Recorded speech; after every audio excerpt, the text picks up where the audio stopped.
시되 너희는 나를 알지 못하고 내 아버지도 알지 못하는도다. 나를 알았더라면 내 아버지도 알았으리라. 이 말씀은 성전에서 가르치실 때에 엉금함 앞에서 하셨으나 잡는 사람이 없으니 이는 그의 때가 아직 이르지 아니하였음이로라. 아멘. 요한복음 7장의 배경은 초막절이고요. 요한복음 8장도 초막절 명절에 예수님이 예루살렘 성에서 있었던 일을 배경으로 하고 있습니다. 예수님은 초막절에 예루살렘 성전에서 예수님 자신에 대하여 말씀하셨습니다. 요한복음에 특징적으로 나타나는 말씀이 있는데 그것은 예수님이 나는 무엇이다라고 말씀하시는 것입니다. 나는 생명의 떡이다. 나는 양의 문이다. 나는 선한 목자다. 나는 부활이다. 나는 생명이다. 나는 길이다. 나는 진리다. 나는 생명이다. 나는 참 포도나무다. 예수님이 이런 말씀을 요한복음에 유난히 많이 말씀하십니다. 그런데 이 말씀을 하실 때 그냥 말씀을 하신 것이 아니고요, 상황에 맞게 말씀을 하셨습니다. 물고기 2마리와 보리떡 5개를 가지고 5,000명을 먹이신 기적을 일으키신 연후에 사람들이 예수님을 찾아옵니다. 육신의 떡을 먹기 위해서 찾아온 것이죠. 그들에게 육신의 떡이 아닌 영원한 떡을 주시기 위하여 하신 말씀이 바로 나는 생명의 떡이다라고 하는 말씀이셨습니다. 오늘 본문에도 그런 표현이 나옵니다. 그것은 나는 세상의 빛이다라는 것입니다. 그렇다면 그 말씀은 어떤 배경에서 나오는 말씀일까요? 오늘 본문 배경은 예루살렘 성전입니다. 요한복음 7장에 예수님은 초막절을 지키기 위하여 예루살렘 성을 방문하셨습니다. 그리고 거기서 초막절을 지키는 중에 일어난 일들 중에 하나가 오늘 본문 말씀입니다. 왜 성전인 것을 아느냐? 예수님이 말씀을 하신 것이 20절에 보면 바로 성전 헌금 앞이라고 말씀하셨기 때문에 그렇습니다. 그러니까 바로 예루살렘 성전에서 하신 말씀, 초막절 축제 중에 헌금함 앞에서 하신 말씀이라고 우리는 머릿속에 들은 상태로 오늘 본문을 이해하셔야 됩니다. 그러면 초막절이 어느 정도 되어진 오늘 분위기가 어땠는지를 먼저 보겠습니다. 12절을 보십시오. 예수께서 또 말씀하여 이르시되 나는 세상의 빛이니 나를 따르는 자는 어둠에 다니지 아니하고 생명의 빛을 얻느니라. 가늠하다 잡힌 여인을 구하신 다음에 예수님은 다시 예루살렘 성전으로 자리를 옮기셨습니다. 여기서 또 말씀하셨다라고 하는 것은 그 전에 말씀하신 것을 그 예루살렘 성전에서 그 전에 무슨 말씀을 하시고 또 지금 말씀하신다라는 거예요. 그러면 그 전에 예루살렘 성전에서 하셨던 말씀이 무엇이었을까요? 요한복음 7장 말씀입니다. 요한복음 7장 37절부터 39절 같이 읽어보겠습니다. 시작. 명절 끝날 곧 큰 날에 예수께서 서서 외쳐 이르시되 누구든지 목마르거든 내게로 와서 마시라. 나를 믿는 자는 성경에 이른과 같이 그 배에서 생수의 강이 흘러나오리라 하시니 이는 그를 믿는 자들이 받을 성령을 가리켜 말씀하신 것이라. 예수께서 아직 영광을 받지 아니하셨으므로 성령이 아직 그들에게 계시지 아니하시더라. 7절의 말씀은 명절 끝날, 초막절 끝날이라고 이야기하는데 이때는 어떤 일이 벌어지냐면 제사장들이 실로암 연못가에 가서 물을 길어 온다고 합니다. 그리고 그들이 그 예루살렘 성전 그 제단에 그 물을 붓는데요. 그 물은 이 초막절이라고 하는 것은 이스라엘 사람들이 광야 40년 동안 하나님께서 이스라엘 백성들을 광야에서 줄이지 아니하시고 목마르지 않게 하시고 먹이신 모든 것들을 기념하는 것이다라고 우리가 다 잘 알고 있잖아요. 그러니까 거기서 이렇게 물을 붓는 그 의식은 광야에서 물을 내시고 반석에서 물을 내셨던 그 하나님의 은혜를 기억하는 그 장면이에요. 그것이 터져 나오는 그 순간에 예수님께서 말씀하시는 거예요. 너희 목마른 사람들은 다 내게로 오라고 말씀하셨다라는 것입니다. 그 기념으로 물을 부면서 하나님 아버지가 우리를 이렇게 목마름을 채워주셨다라고 이야기하는 그 와중에 그곳에 타는 목마름으로 주님 앞에 나와 있었던 하나님을 찾아갔던 수많은 사람들 앞에서 예수님이 직접 말씀하시는 거예요. 목마른 사람들은 내게로 오라. 그리고 이제는 그 축제의 마지막 밤이 되었습니다. 그 초막절에 관련된 것을 여러분 모세 오경을 가리켜 토라라고 이야기해요. 그리고 이 토라를 해석한 것이 미시나라고 그래요. 또 다른 게 하나가 다 탈무드예요. 이 미시나와 탈무드를 그 이스라엘 그 랍비들이 이렇게 해석해서 풀어주는데 그 미시나의 이 초막절에 대한 이야기를 이렇게 쭉 첫날부터 기록하고 있습니다. 중간중간 읽겠습니다. 초막절 절기가 끝나갈 때 사람들은 여인들의 뜰로 내려갔다. 그곳에는 황금 등대들이 있었는데 등대들 각각에 4개의 황금 주발들이 놓여 있었으며 그 곁에 4 사다리들이 있었다. 제사장 계열의 4명의 젊은이들이 그들의 손에 기름 종지를 들고 주발마다 기름을 채웠다. 심지는 제사장들이 입던 바지나 앞치마 등으로 만들었다. 이 헌수의 장소로부터 나는 빛에 의해서 예루살렘의 뜰이 밝혀지지 않은 곳이 한 군데도 없었다. 경건한 사람들과 그 의로운 행실이 잘 알려진 사람들이 무리들 앞에서 손에 횃불을 들고 춤을 추었으며 그들 앞에서 노래와 찬양을 불렀다. 밤에는 불기둥으로 이스라엘 민족을 광야에서 지켜주셨던 것을 기념하면서 밤에 예루살렘 성전에 춤추며 횃불이 가득 타올라서 예루살렘 성전뿐만 아니라 온 예루살렘이 환하게 대낮처럼 비춰졌던 그 순간에 예수님이 그곳에서 서서 외치셨던 것입니다. 나는 세상의 빛이다. 나를 따르는 자는 어두움에 거하지 않을 것이다.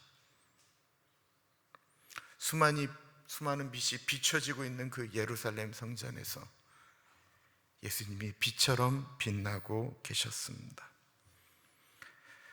우리의 삶은 어두울 때가 정말 많습니다. 슬플 때도 많고요. 우리가 사는 곳에서 우리가 빛으로 산다라고 하는 것이 쉽지 않을 때도 참 많이 있습니다. 그런데 예수님은 예수님을 따라가면 우리가 어두움에 거하지 않는다라고 말씀하십니다. 이유는 무엇일까요? 우리는 예수님에게 빛을 받아서 반사하는 사람들이기 때문에 그렇습니다. 빛이 없는 인생은 정말 힘듭니다.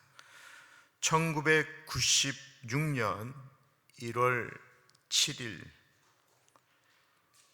1월 8일자 중앙일보에 나온 기사입니다.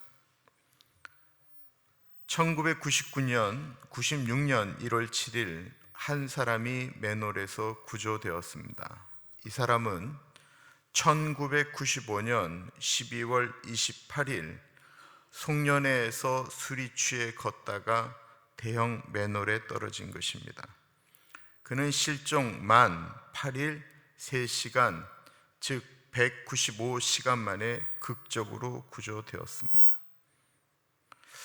이 사람은 1995년 12월 28일 날 기업에 있는 간부예요.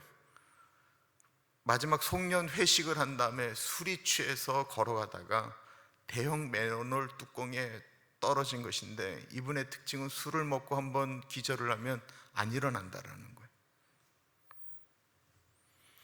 그러니까 95년도에 실종됐다가 96년도 무려 2년 만에 이분은 구출된 것입니다. 무려 2년 동안에 하수구에 갇혀 있었습니다. 그런데 이 사람이 빠진 것이 저 지방 촌이 아니고 서울 시내 한복판, 그것도 방배동이었다라는 것입니다. 이 사람이 못 나온 이유가 뭡니까? 이 사람은 꼴초였다고 합니다. 하필 그때 라이터가 없었던 거예요. 떨어졌는데 뭐 어디에 떨어졌는지도 기억이 안 나고 눈을 떴는데 앞이 하나도 안 보이는 거예요. 그러니까 이 사람이 자기가 나름대로 그냥 일로 걸어갔다가 절로 갔다 맨홀 안에서 왔다 갔다 하는데 자기가 어디서 왔는지 어디로 가야 되는지를 모르고 그냥 매일 계속해서 왔다 갔다 한 거예요. 이분이 발견된 것은 본인이 빠졌던 맨홀에서 500m. 우리가 만약에 우리 가나안 교회를 이렇게 크게 한번 돌면 500m 정도 돼요. 500m 9일 동안 계속 왔다 갔다 하면서 구멍을 찾아서 출구를 찾아 움직였는데 이 사람은 찾을 수가 없었다라는 것입니다. 9일째 그렇게 돌아다니다가 겨우 출구를 하나 발견하게 되었습니다. 왜 새해를 하수구에서 맞이해야만 했을까요? 빛이 없었기 때문에 그렇습니다. 단 한 줄기 빛만 있어도 금방 나올 수 있는 길이었는데 한 줄기 빛이 없어서 195시간 동안 그렇게 헤매고 돌아다녀야만 했습니다. 이 세상에 빛이 없어서 헤매는 사람들이 얼마나 많이 있습니까? 예수님 따라가면 사는데 예수님 없이 사는 인생이 빛 대신 예수님을 경험하고 나면 그때서 그분들의 삶이 불쌍하게 느껴지기 시작합니다. 나는 빛이다라는 예수님의 선포에 바리새인들이 말합니다. 내가 누구다라고 증명을 하려면 두 사람의 증인이 필요한데 당신이 당신 스스로 빛이다라고 말하니 당신은 것은 증명이 안 된다라는 말입니다. 율법에 있는 이야기죠. 13절 보겠습니다. 바리새인들이 이르되 내가 너를 위하여 증언을 하니 내 증언은 참되지 아니하도다. 맞는 말입니다. 그런데 여러분, 우리가 꼭 명심해야 될 게 있어요. 성경은요 하나님의 존재 증명을 하지 않아요. 창세기 1장 1절은 그냥 이렇게 선포하면서 시작돼요. 태초에 하나님이 천지를 창조하시느니라. 하나님이 어떻게 생겼는지, 하나님이 어떻게 만들어진지 이걸 설명하지를 않아요. 하나님은 그냥 계시했던 거예요. 태초에 하나님이 천지를 창조하셨다라고 선포로 성경은 시작되어지고 있습니다. 하나님이 어떻게 존재하였는지 말씀하지 않는다라는 거예요. 그럼 우리 사람의 영역이 아니다라는 거예요. 하나님은 그냥 존재하신다라는 것입니다.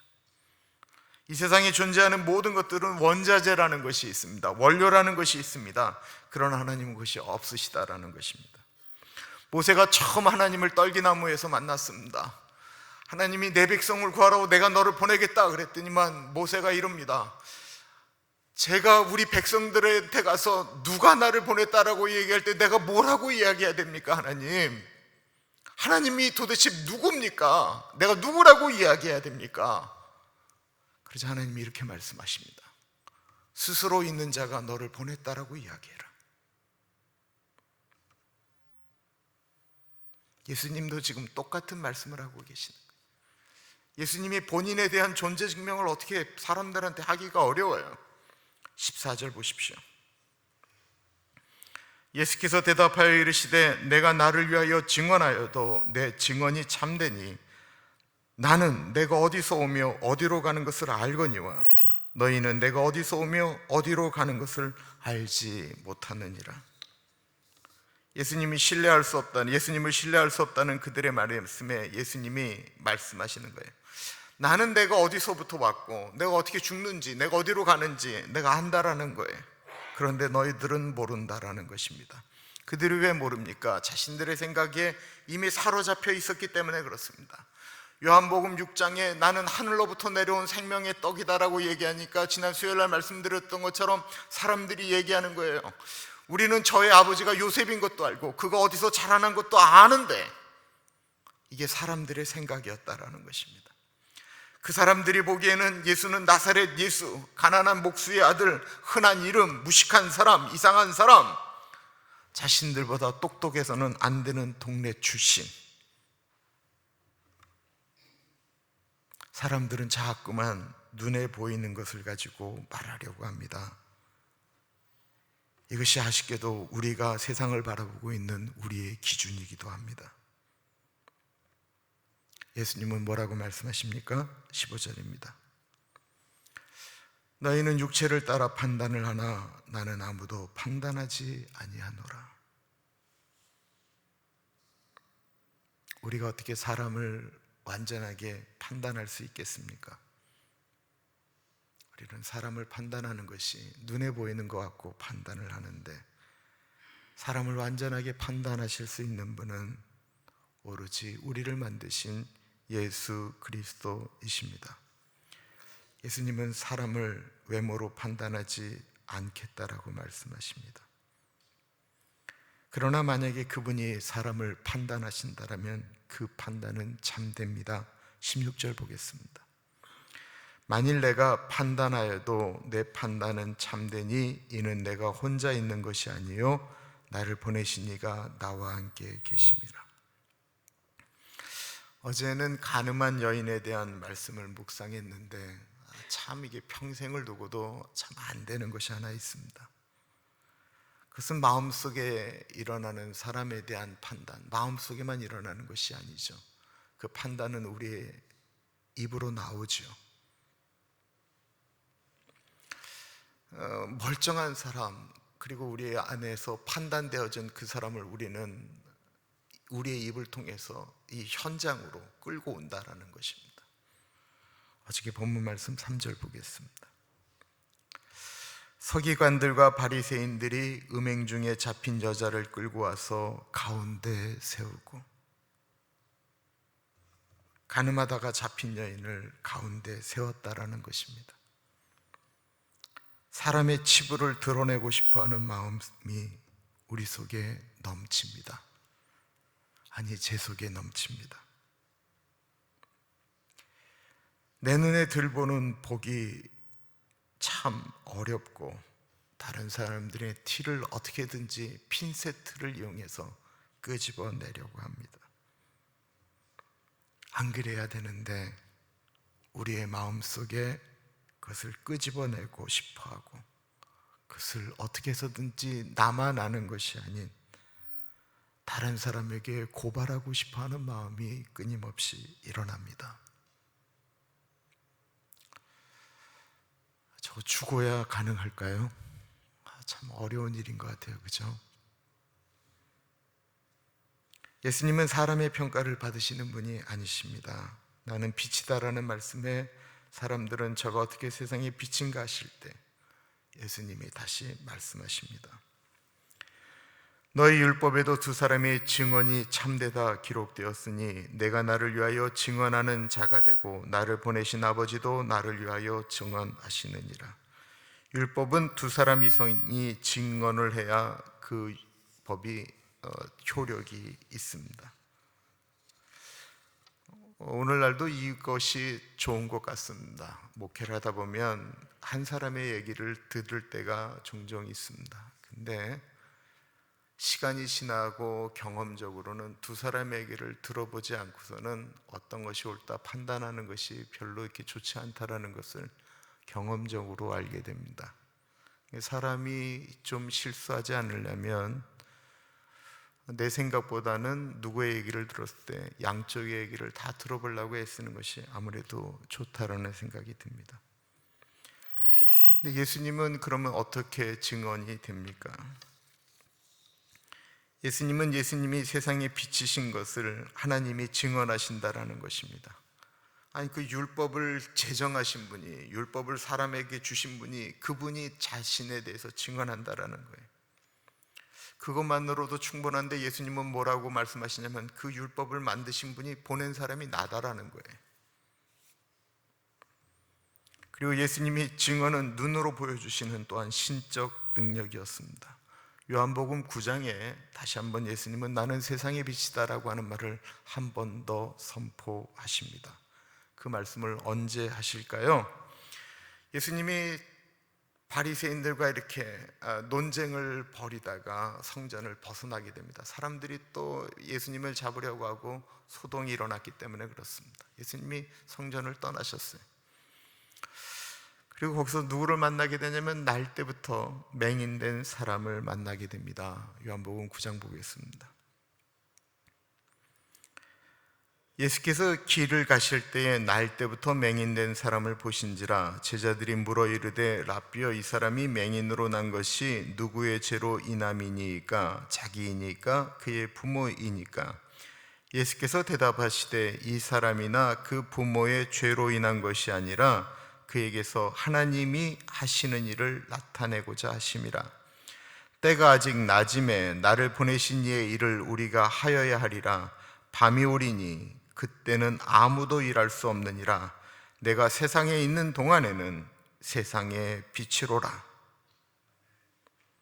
그리고 예수님이 이 사람에게 이렇게 침을 뱉어 진흙으로 이겨서 눈에 바르시고 실로암 못에 가서 씻으라고 명령하시는 것이 바로 요한복음 9장에 나오는 장면입니다.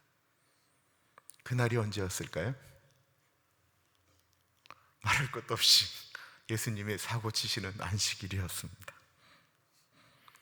또 예수님은 맹인 고치시고 또 그냥 논란의 한복판에 들어가는, 여러분 날 때 성경을 읽으시다 안식일 딱 나오면 아, 예수님 사고 치셨구나 라고 생각하면 거의 맞아요.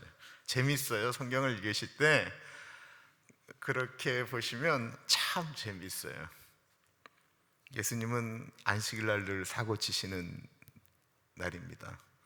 우리도 주일날 예배 드리면서 예수님 때문에 예수님에게 주의 사고 치시기를 바랍니다. 사고 치라고 하니까 이게 또 나쁜 말로 들어서 아멘도 잘 안 하시네. 거룩한 사고 말이에요. 거룩한 사고. 교통사고 말고요, 사람들하고 싸움박질하는 사고 말고요, 예수님이 안식일날 사고 치셨던 그 거룩한 사고 말이에요. 아멘.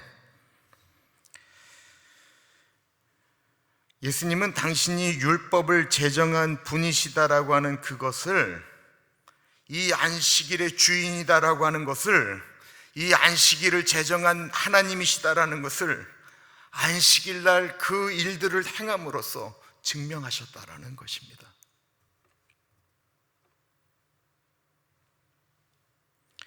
예수님이 세상의 빛이시다라는 것을 간증하는 수많은 사람들의 이야기들을 우리는 들었습니다. 예수님을 만난 사람들이 그렇게 살았기 때문에 그렇습니다. 나 같은 죄인 살리신 그 은혜 놀라워 잃었던 생명 찾았고 광명을 얻었네. 우리는 눈을 뜨고 살고 있습니다. 눈에 끼는 것을 백태라고 이야기합니다. 백태가 끼면 세상이 뿌옇게 보인다고 합니다. 아직 저에겐 그것이 안 왔습니다.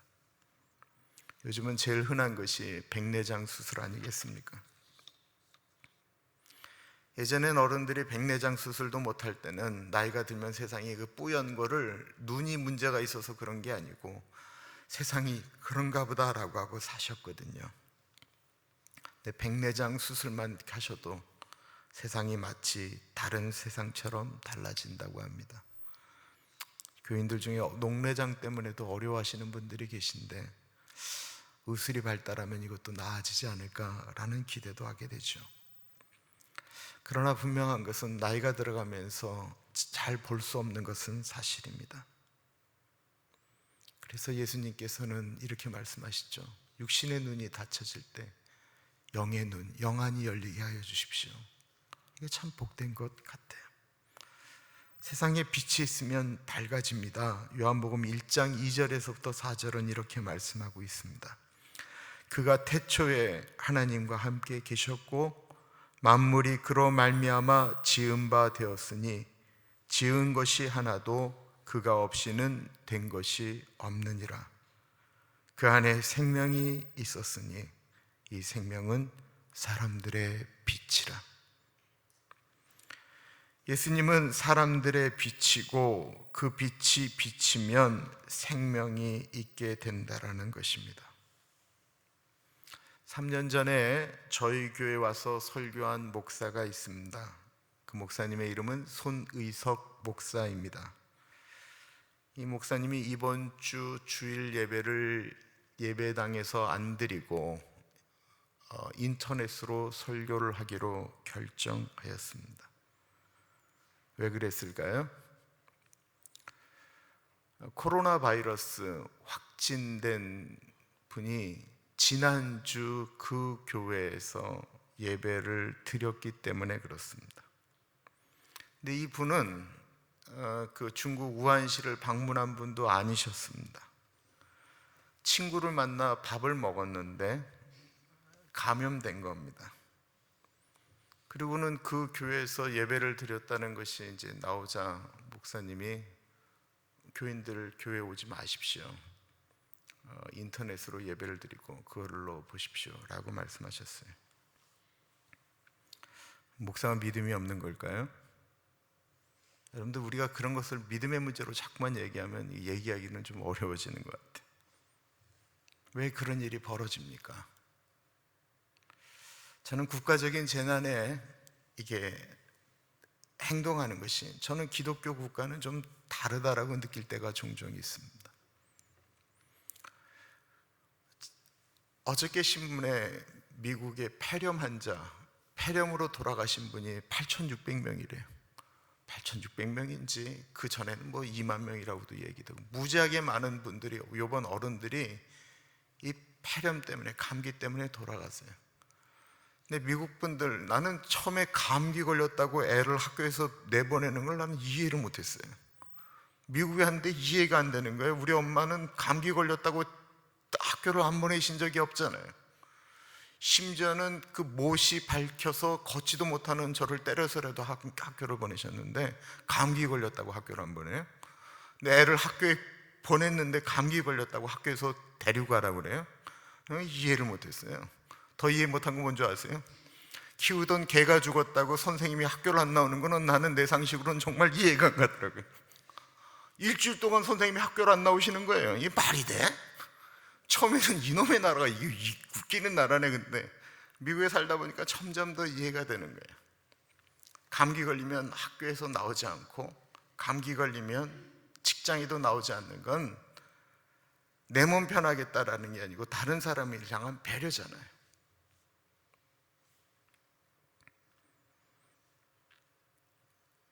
그렇다고 여러분 조그만 증상이 있어도 교회를 안 나가는 게 덕이다 이렇게 말씀하시는 건 또 아닙니다. 제가 그렇게 말씀드리지는 분명히 않았어요. 어제 우한시 마원창 당서기가 이런 말을 했습니다.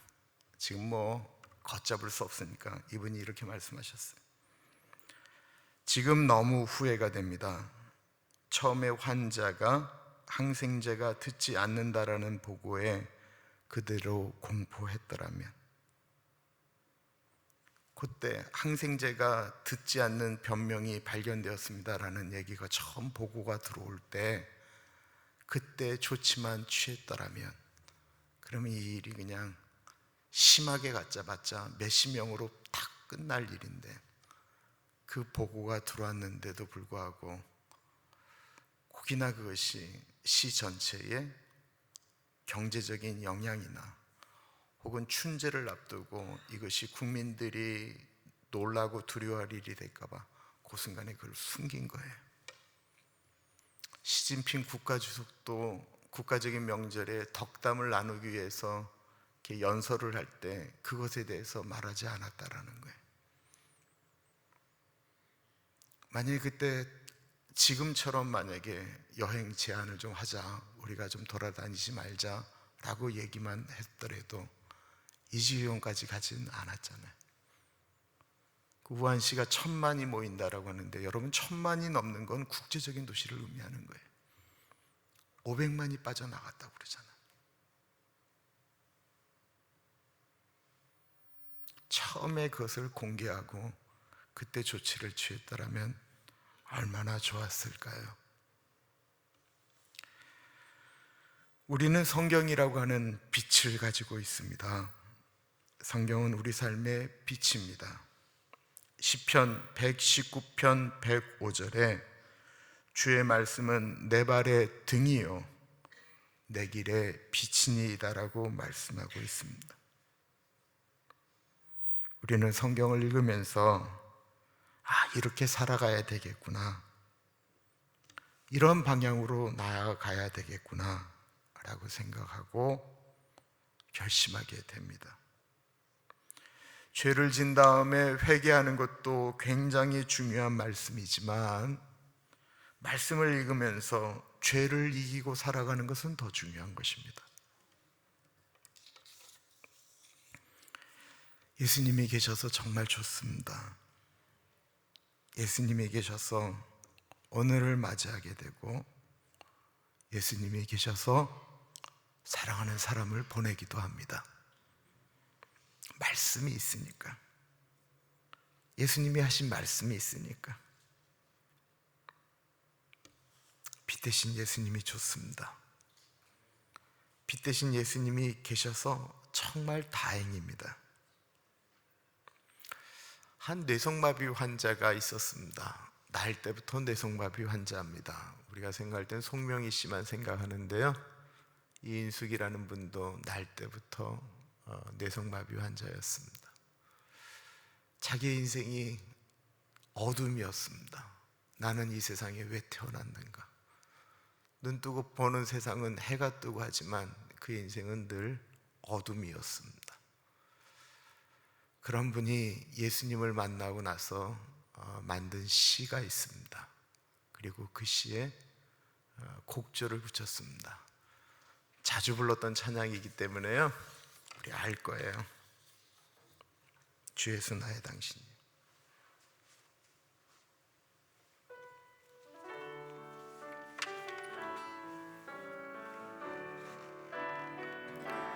빛이 없어도 환하게 다가오시는 주 예수 나의 당신이여, 음성이 없어도 똑똑히 들려주시는 주 예수 나의 당신이여, 당신이 있으므로 나도 있고 당신의 노래가 머무므로 나는 부를 수 있어요. 주여, 꽃처럼 향기 나는 나의 생활이 아니어도 나는 당신이 좋을 수밖에 없어요. 주 예수 나의 당신이요, 나는 없어도 당신이 곁에 계시면 나는 언제나 있습니다. 나는 있어도 당신이 곁에 없으면 나는 언제나 없습니다. 당신이 있으므로 나도 있고 당신의 노래가 머무므로 나는 부를 수 있어요. 주여, 꽃처럼 향기 나는 나의 생활이 아니어도 나는 당신이 좋을 수밖에 없어요. 주 예수 나의 당신이여, 빛이 없어도 환하게 다가오시는 주 예수 나의 당신이여, 음성이 없어도 똑똑히 들려주시는 주 예수 나의 당신이여, 당신이 있으므로 나도 있고 당신의 노래가 머무므로 나는 부를 수 있어요. 주여, 꽃처럼 향기 나는 생활이 아니어도 나는 당신이 좋을 수밖에 없어요. 주 예수 나의 당신이여. 나는 없어도 당신이 곁에 계시면 나는 언제나 있습니다. 나는 있어도 당신이 곁에 없으면 나는 언제나 없습니다. 당신이 있으므로 나도 있고 당신의 노래가 머무므로 나는 부를 수 있어요. 주여, 꽃처럼 향기 나는 나의 생활이 아니어도 나는 당신이 좋을 수밖에 없어요. 주 예수 나의 당신이여. 한 번만 더 부를게요. 빛이 없어도 환하게 다가오시는 주 예수 나의 당신이여. 음성이 없어도 똑똑히 들려주시는 주 예수 나의 당신이여. 당신이 있으므로 나도 있고 당신의 노래가 머무므로 나는 부를 수 있어요. 주여, 꽃처럼 향기 나는 나의 생활이 아니어도 나는 당신이 좋을 수밖에 없어요. 주 예수 나의 당신이여. 나는 없어도 당신이 곁에 계시면 나는 언제나 있습니다.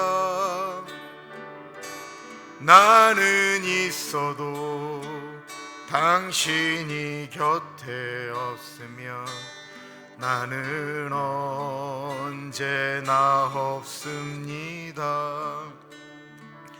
당신이 있으므로 나도 있고 당신의 노래가 머무므로 나는 부를 수 있어요. 주여,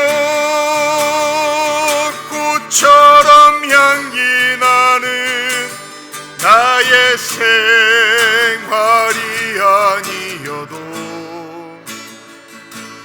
나는 당신이 좋을 수밖에 없어요. 주 예수 나의 당신이여. 이 가사를 보시면